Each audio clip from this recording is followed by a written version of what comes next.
Discipline training required, firstly, Mum's taxi. So we acknowledge Mum's taxi. But the trips away required a lot of moral and financial support. The Constance family were great fundraisers, but Auntie Barb, Catherine's number one fan, our late Uncle Ron, supported Catherine in so many ways. Not just hundreds of ways, but thousands and thousands of ways required to enable Catherine to achieve her achievements, and we acknowledge and thank you very much for that. Catherine was the first disabled athlete to get the QAS scholarship, and that was largely thanks to Daphne Peary, who was recently awarded from the International Olympic Committee an award for her achievements and contribution to women in sport. It was Catherine's wishes that her medals be displayed at the Gold Coast Sport Hall of Fame. So I'd now like to ask to call Daphne Peary to come up, and on behalf of the family I'll present those medals to you on behalf of the Gold Coast Sporting Hall of Fame for their perpetual presentation there.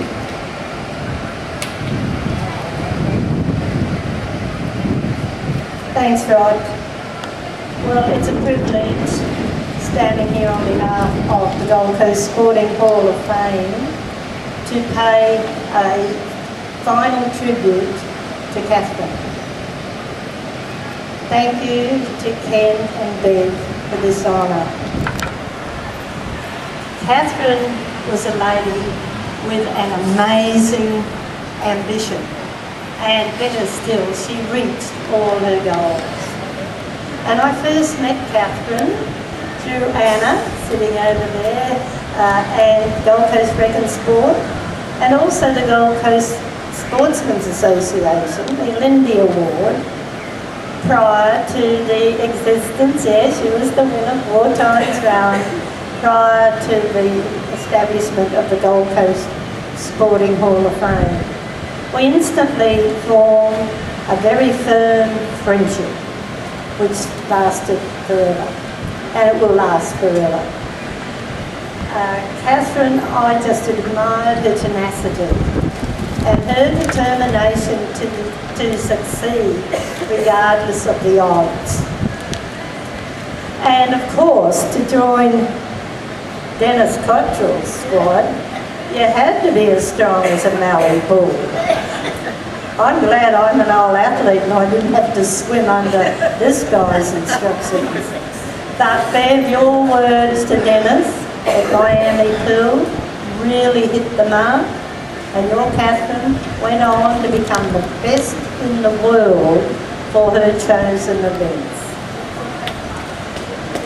And, she's the best in the world, that's very nice. And then when we did introduce the Disabled Athletes Award at the scholarship at the Queensland Academy of Sport, obviously Catherine headed the list. Very soon she was everybody's friend.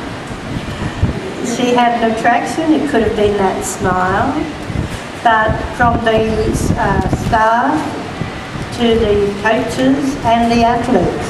And she proved to be the best role model for all our potential young aspiring athletes. It was very exciting when she was inducted into the Hall of Fame. But better still, from our point of view, Catherine has been our proud supporter ever since. Now, presenting these medals to the Hall of Fame is an amazing gesture.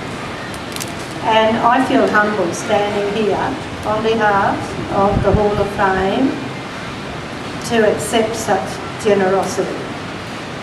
I can assure everybody here, and particularly to Bev and Ken, we will exhibit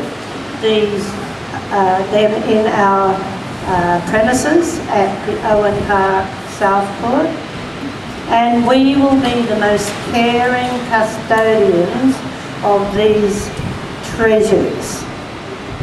And fittingly, ladies and gentlemen, the ownership will always be retained by Ken and Bev, memories of their beloved daughter and her famous successes in the Paralympic Games. Thank you to Ken, Bev, Rod and Riley. I do hope I've made Catherine proud. Thank you.